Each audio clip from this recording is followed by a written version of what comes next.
उभाटाचे नेते उद्धवजी ठाकरे मराठवाड्यांच्या दौऱ्यावर येत आहेत शेतकऱ्यांचे हाल विचारायसाठी आणि एकीकडे सरकारवर टीका करताय दगाबाज सरकार। खरं तर आपल्या स्वतःकडे मुख्यमंत्री पद घेण्याच्या संदर्भात यांनी सोनिया गांधीचे पाय चाटले आणि शरद पवारच्या मांडीवर बसून उपमुख्यमंत्री पद भोगलं। हा खरं तर या राज्याच्या नागरिकांना दिलेला पहिला दगा।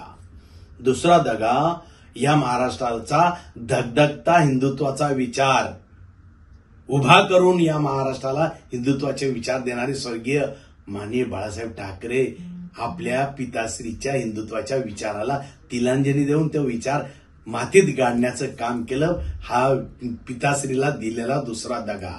तिसरा दगा, शेतकऱ्यांना सांगितलं होतं की आम्ही तुमच्या बांध्यावर येऊन बियाणं आणि खतं देऊ आणि हे खोटं आश्वासन देऊन शेतकऱ्यांना फसवलं। हा तिसरा दगा शेतकऱ्यांना दिला।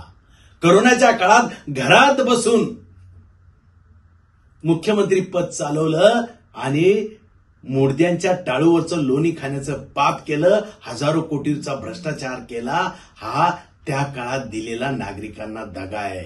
असे अनेक दगे सांगता येईल, तेवढा वेळ नाहीये, तेवढा वेळ पुरणार नाही तुमचा दगा सांगण्याकरता। पण एकीकडं दगा देणारं हे स्वतःच्या वडिलांना दगा देणारं नेतृत्व आणि दुसरीकडं खऱ्या अर्थानं समर्पण दाखवून करोनाच्या काळात रस्त्यावर उतरून लोकांना मदत करणारं नेतृत्व, शेतकऱ्यांना वेळोवेळी पाठिंबा देणारं नेतृत्व, मराठवाड्याला सुजलम सुफलम बनवणारं नेतृत्व, संभाजीनगरला पाणी देण्याच्या भूमिकेतून परत ठोस मदत करणारं नेतृत्व, हजारो कोटीची लाखो कोटीची गुंतवणूक औद्योगिक क्षेत्रात करून मराठवाड्याला सुजलम सुफलम बनवणारं नेतृत्व, हे जिगरबाज नेतृत्व म्हणजे या राज्याचं मुख्यमंत्री माननीय देवेंद्रजी फडणवीस होय। हे जिगरबाज नेतृत्व आणि एकीकडे आपल्यासारखं दगाबाज नेतृत्व हे लोकांना कळून चुकलेलं आहे आणि त्यामुळे आपण मराठवाड्यावर आले तरी लोक आपल्याला